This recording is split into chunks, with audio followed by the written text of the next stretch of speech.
सूर्य जर बलवान असेल पत्रिकेत तर व्यक्तीमध्ये स्वाभिमान आणि अधिकार येतो। सूर्य जर बिघडला असेल तर व्यक्ती अत्यंत अहंकारी आणि ताठर बनते। जेव्हा भाग्येश आणि कर्मेश एकत्र येऊन शुभ भावात बसतात तेव्हा व्यक्तीला आयुष्यात प्रचंड सत्ता, संपत्ती, मान सन्मान आणि यश मिळतं। म्हणजेच बुधाला सूर्याचं तेज मिळालं तर बुद्धी प्रकाशमान होते, पण बुध जर सूर्याच्या अहंकारात जळला तर बुद्धीचं रूपांतर केवळ कुटिलतेमध्ये होत असतं। पैशांच्या व्यवहारात अति चलाखपणामुळे कायदेशीर अडचणी येऊ शकतात आणि कुटुंबात मतभेद देखील होतात। तुमच्या कुंडलीत सूर्य बुध एकत्र असूनही जर तुम्हाला त्याचं फळ मिळत नसेल तर खालील 5 निकष नक्की तपासा। नमस्कार मंडळी, आज ज्योतिषशास्त्रातल्या 2 अत्यंत महत्त्वाच्या ग्रहांच्या युती संबंधात आपण बोलणार आहोत, ज्याच्याबद्दल तितक्याच अत्यंत चुकीच्या पद्धतीने देखील सोशल मीडियावर समजावलं जातं। ती युती म्हणजे सूर्य आणि बुध या 2 ग्रहांची युती, ज्याला बुधादित्य योग असं सुद्धा म्हणलेलं आहे। या योगाबद्दल तुम्ही अनेकदा सोशल मीडियावरनं ऐकलं असेल की ज्यांच्या कुंडलीत हा योग असतो असे लोक चांगले वक्ते असतात, कोट्याधीश असतात, सरकारी नोकरी त्यांना मिळते। तर मला असं सांगायचं आहे की 30 ते 40% लोकांमध्ये जगामध्ये ही युती असतेच, कारण बुध हा सूर्याच्या खूप जवळ असतो।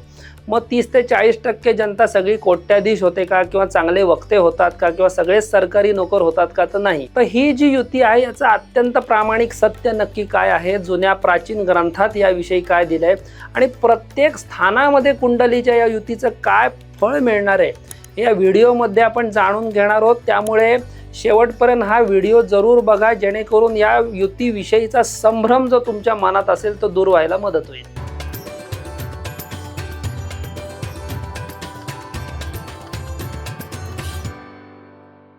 ग्रंथाचा आधार न घेता वर्णन केलेलं जे काही ज्योतिषशास्त्र आहे ते नुसती बाष्कळ बडबड ठरत असते, म्हणून आपण थेट मूळ ग्रंथाकडे वळूयात। फलित ज्योतिषातला अत्यंत प्रामाणिक ग्रंथ जो फलदीपिका आहे, त्यामध्ये आचार्य मंत्रेश्वरांनी द्विग्रह योगाध्यायामध्ये सूर्य बुध युतीचं मूळ फळ सांगून ठेवलंय, ते जाणून घेणं अत्यंत महत्त्वाचं आहे। तिग्मांशुर जनयत्युशेष सहितो यंत्राश्मकारं नरम भौमे नागरतम बुधेन निपुणम धीकीर्ती सौख्यान्वितम असं सांगितलंय। या श्लोकाचा अत्यंत सोपा अर्थ असा आहे की जेव्हा सूर्य बुधासोबत असतो तेव्हा जातक निपुण म्हणजे आपल्या कामामध्ये अत्यंत कुशल, धी म्हणजे कुशाग्र बुद्धिमत्ता असलेला, कीर्ती म्हणजे समाजात मान सन्मान मिळवणारा आणि सौख्यान्वितम म्हणजे बुद्धीच्या जोरावर सुख मिळवणारा असा असतो। येथे एक गोष्ट काळजीपूर्वक नेहमी लक्षात घ्यायला पाहिजे की आचार्यांनी कुठेही राजयोग किंवा अफाट संपत्ती असा शब्द याच्यामध्ये वापरलेला नाहीये। त्यांनी मानवी बुद्धीच्या आणि कौशल्याच्या विकासाला इथं महत्त्व दिलं। यालाच नंतरच्या काळात लोकांनी बुधादित्य योग म्हणून लोकप्रिय भक्त केलेले आहे। आता ही युती समजून घेण्यासाठी आपल्याला या 2 ग्रहांचे स्वभाव पहिल्यांदा समजून घ्यायला लागतील। सूर्य म्हणजे काय आहे, तर सूर्य म्हणजे आत्मतेज, तो आपला आत्मा, आपला आत्मविश्वास, आपलं नेतृत्व, शासन, राजसत्ता, प्रतिष्ठा आणि निर्णय क्षमता म्हणजे सूर्य आहे। सूर्य जर बलवान असेल पत्रिकेत तर व्यक्तीमध्ये स्वाभिमान आणि अधिकार येतो। सूर्य जर बिघडला असेल तर व्यक्ती अत्यंत अहंकारी आणि ताठर बनते। बुध म्हणजे काय आहे, तर बुध म्हणजे बुद्धी, वाणी, तर्क, व्यवहार कौशल्य, गणित आणि व्यवस्थापन, ज्याला मॅनेजमेंट म्हणतात। बुध जर बलवान असेल तर व्यक्ती उत्तम वक्ता, लेखक, चार्टर्ड अकाउंटंट किंवा यशस्वी व्यापारी बनत असते। पण जर बुध कमजोर असेल तर व्यक्तीच्या निर्णयातच कुठंतरी चंचलता येते, वाणीत अति चलाखपणा येतो आणि मज्जा संस्थेशी, ज्याला नर्वस सिस्टीम म्हणतात, त्याच्या संबंधित त्रास अशा व्यक्तीला होऊ शकतात। आता हे 2 जे ग्रह आहेत सूर्य बुध जेव्हा एकत्र येतात तेव्हा एक अतिशय सुंदर रासायनिक प्रक्रिया कुंडलीत घडते। सूर्य म्हणजे सत्ता, बुध म्हणजे बुद्धी, सूर्य म्हणजे आदेश, बुध म्हणजे वाणी, सूर्य म्हणजे तेज, बुध म्हणजे तर्क। याचा अर्थ असा की जेव्हा ही युती उत्तम स्थितीत असते तेव्हा व्यक्तीच्या बुद्धीला अधिकाराची योग्य दिशा मिळते आणि तिच्या अधिकाराला बुद्धीचं एक भक्कम साधन मिळतं। अशी व्यक्ती केवळ हुशार नसते तर ती आपली बुद्धी प्रशासनात, व्यवस्थापनात किंवा व्यवसायात अत्यंत प्रभावीपणे वापरू शकते। परंतु ही युती जर बिघडली असेल किंवा ग्रहांचं बल जर नसेल तर काय होतं, तर बुद्धी ही अहंकाराची गुलाम बनते। व्यक्ती बोलण्यात हुशार असते पण ती सत्यापेक्षा स्वतःचा स्वार्थ पाहते। तिची वाणी प्रभावी असते, पण ती दुसऱ्यांना फसवणारी किंवा दुसऱ्यांना दुखवणारी कठोर अशी असू शकते. म्हणजेच बुधाला सूर्याचं तेज मिळालं तर बुद्धी प्रकाशमान होते, पण बुध जर सूर्याच्या अहंकारात जळला तर बुद्धीचं रूपांतर केवळ कुटिलतेमध्ये होत असतं. आता आपण त्या मुख्य मुद्द्याकडे येऊया, जो प्रत्येक ज्योतिष प्रेमीने इथे समजून घेतला पाहिजे. तुमच्या कुंडलीत सूर्य बुध एकत्र असूनही जर तुम्हाला त्याचं फळ मिळत नसेल तर खालील 5 निकष नक्की तपासा. राशीबल म्हणजे काय, तर सूर्य आणि बुध कोणत्या राशीत आहेत. जर ते सिंह, कन्या, मेष किंवा मिथुन यांसारख्या मित्र किंवा स्वराशीत असतील तर हा योग उत्तम फळ देईल. पण जर बुध मीन राशीत नीचेचा असेल किंवा सूर्य तुळ राशीत नीचेचा असेल तर योगाचं बल प्रचंड कमी होईल. अंशात्मक अंतर आणि अस्तित्व सुद्धा, ज्याला कंबशन म्हणतात, ते तपासायला पाहिजे. बुध हा सूर्याच्या इतका जवळ असतो की तो अनेकदा अस्तंगत अवस्थेत असू शकतो. जर बुध सूर्याच्या खूप जवळ म्हणजे अंदाजे 11 अंशांपेक्षा कमी अंतरावर असेल तर बुधाची स्वतंत्र विचार करण्याची क्षमताच कमी होते. व्यक्ती बुद्धिमान तर असते, पण ती स्वतंत्रपणे निर्णय घेऊ शकत नाही. शुभ ग्रहाची दृष्टी पण विचारात घ्यायला पाहिजे. या युतीवर जर गुरु ग्रहासारख्या अत्यंत शुभ ग्रहाची दृष्टी असेल तर बुद्धी सुसंस्कृत आणि समाजाच्या कल्याणासाठी वापरली जाते. या उलट जर राहू किंवा शनीची पापदृष्टी याच्यावर असेल तर व्यक्ती आपल्या बुद्धीचा वापर चुकीच्या कामांसाठी किंवा चलाखीसाठी करू शकते. आता भावस्थिती तपासणं गरजेचं आहे. ही युती कुंडलीतील शुभ भावात म्हणजे केंद्र त्रिकोणात आहे का 6, 8, 12 या त्रिक स्थानांमध्ये, यावर तिची दिशा ठरते. आता भावस्वामित्व पण इथं तपासलं पाहिजे. हा ज्योतिषशास्त्रातील सर्वात मोठा नियम आहे. ग्रहांचं नैसर्गिक रूप काहीही असलं तरी ते तुमच्या लग्न कुंडलीनुसार, लग्नानुसार कोणत्या भावांचे स्वामी आहेत यावरून त्याचं अंतिम फळ नेहमी ठरत असतं. या युतीला सर्वत्र राजयोग म्हणणं अत्यंत चुकीचं आहे, पण काही विशिष्ट लग्नांसाठी ही युती खरोखरच एक सर्वोच्च राजयोगकारक बनू शकते. अगदी उदाहरणार्थ धनु लग्न आपण घेऊयात. धनु लग्नासाठी सूर्य हा नवमेश म्हणजे भाग्येश होत असतो, धर्माचा, आणि गुरु तिथे स्वामी बनतो. आणि बुध हा दशमेश म्हणजे कर्मेश म्हणजे करिअर, पदप्रतिष्ठेचा इथं स्वामी बनतो. जेव्हा धनु लग्नाच्या कुंडलीत सूर्य आणि बुध एकत्र येतात, विशेषतः केंद्र आणि त्रिकोण स्थानांमध्ये, तेव्हा हा केवळ बुधादित्य योग राहत नाही, तर हा निर्माण होतो एक अत्यंत शक्तिशाली धर्म कर्माधिपती राजयोग.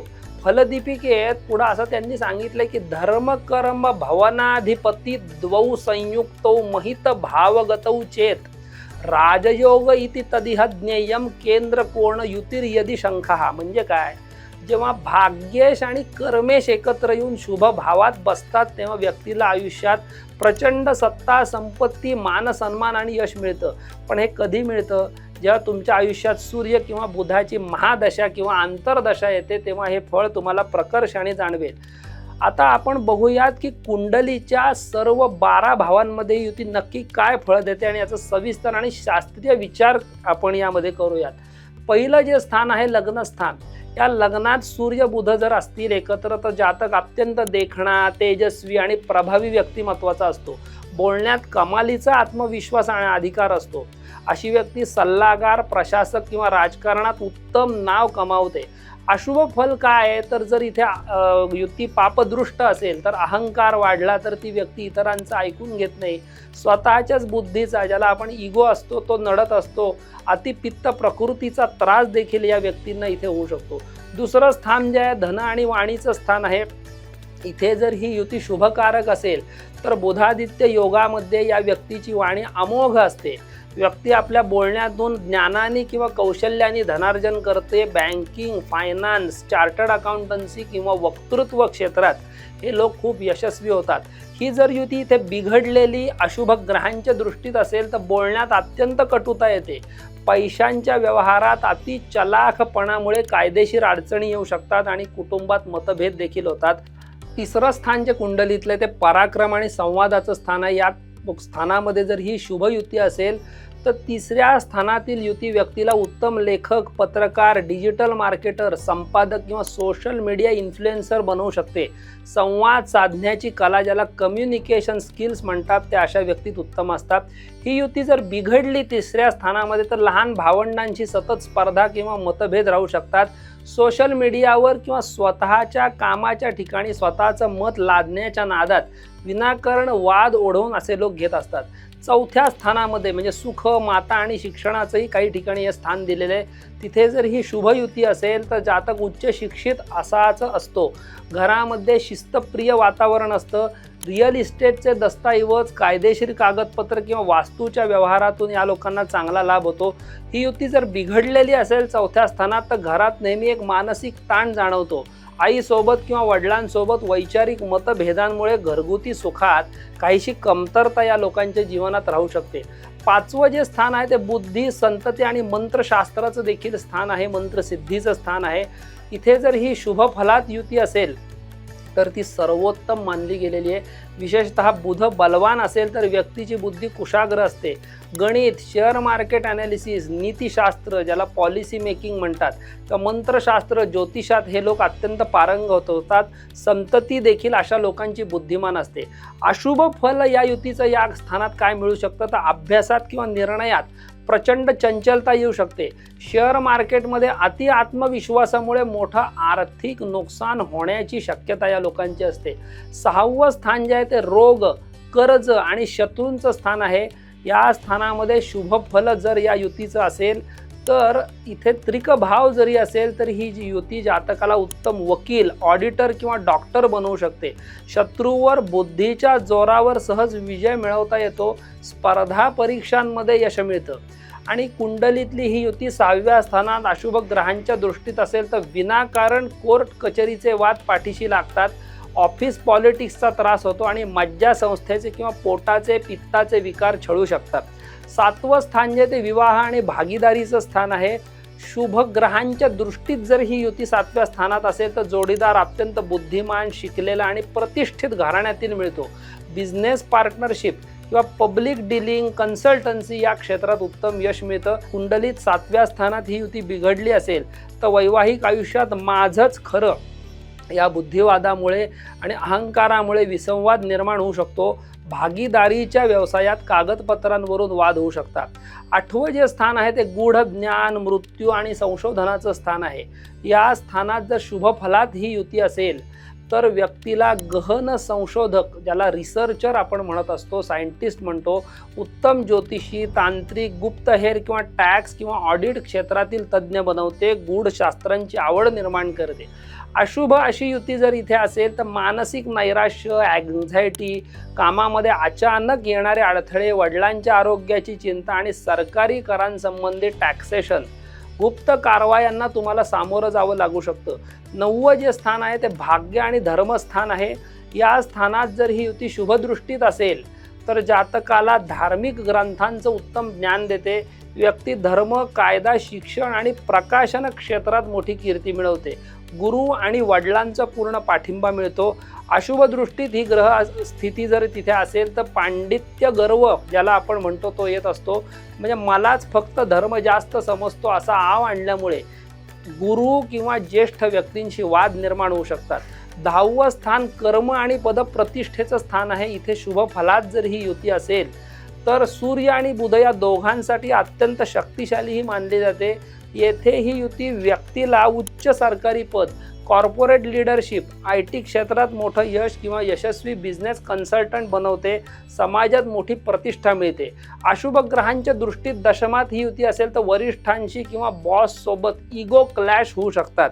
कामाच्या ठिकाणी सतत प्रसिद्धीची भूक असल्यामुळे मानसिक शांतता कुठेतरी हरवून बसली जाते. लाभस्थानात 11व्या स्थानात जर ही युती शुभ फलामध्ये असेल तर अफाट जनसंपर्क आणि राजकीय संबंधातून मोठा आर्थिक लाभ होतो. मोठ्या संस्थांशी किंवा सरकारी कंत्राटांमधून धनलाभ होतो. मित्रांचं वर्तुळ प्रभावशाली असतं. अशुभ स्थितीत जर ही युती असेल तर बुद्धीचा चुकीचा वापर करण्याची प्रवृत्ती वाढू शकते. मित्रांसोबत केवळ स्वार्थाचे संबंध राहिल्याने शेवटी एकटेपणा अशा व्यक्तींना येऊ शकतो. 12वं स्थान व्यय आणि परदेश गमनाचं जे स्थान आहे तिथे शुभफलाच्या दृष्टीत, शुभग्रहांच्या दृष्टीत ही जर युती असेल तर परदेशी कंपन्यांमध्ये काम करणं, फॉरेन कन्सल्टन्सी, आध्यात्मिक लेखन, योग, अध्यात्म किंवा हॉस्पिटल मॅनेजमेंट या गोष्टींमध्ये ही युती उत्तम यश देते. अशुभ ग्रहांच्या दृष्टीत युती असेल तर बुद्धी असूनही योग्य वेळी क्रेडिट किंवा मान सन्मान मिळत नाही. झोपेच्या समस्या, विनाकारण कायदेशीर दस्तऐवजांवर होणारा खर्च आणि मानसिक अस्वस्थता राहू शकते. कुंडलीतील या 12 भावांच्या फलानंतर या युतीचा एक अत्यंत सुंदर आध्यात्मिक अर्थ आपण समजून घेतला पाहिजे. ज्योतिषशास्त्रात सूर्य म्हणजे आत्मा आहे आणि बुध म्हणजे बुद्धी आहे. जेव्हा तुमचा आत्मा आणि तुमची बुद्धी एका रेषेत येतात तेव्हा जन्माला येतो विवेक. पण जेव्हा सूर्याचा अहंकार आणि बुधाची चलाखी एकत्र येतात तेव्हा जन्माला येते ती कुटिलता असते. म्हणून ज्यांच्या कुंडलीत सूर्य बुध युती आहे त्यांनी स्वतःला रोज एक प्रश्न विचारला पाहिजे की माझी बुद्धी माझ्या अहंकाराची सेवा करते की ती माझ्या आत्मप्रकाशाचा दूत बनून जगाला प्रकाश देते. थोडक्यात सांगायचं काय तर तुमच्या कुंडलीत सूर्य बुध युती आहे म्हणून केवळ आनंदी होऊ नका आणि बुध आस्त आहे म्हणून घाबरूनही जाऊ नका. तुमची संपूर्ण कुंडली तपासा, ग्रहाचं बळ पहा आणि सर्वात महत्त्वाचं म्हणजे तुमच्या वाणीमध्ये संयम ठेवा. तुम्हाला शास्त्रीय विश्लेषणाचा व्हिडिओ कसा वाटला हे आम्हाला नक्की कमेंट बॉक्समध्ये सांगा. नमस्कार.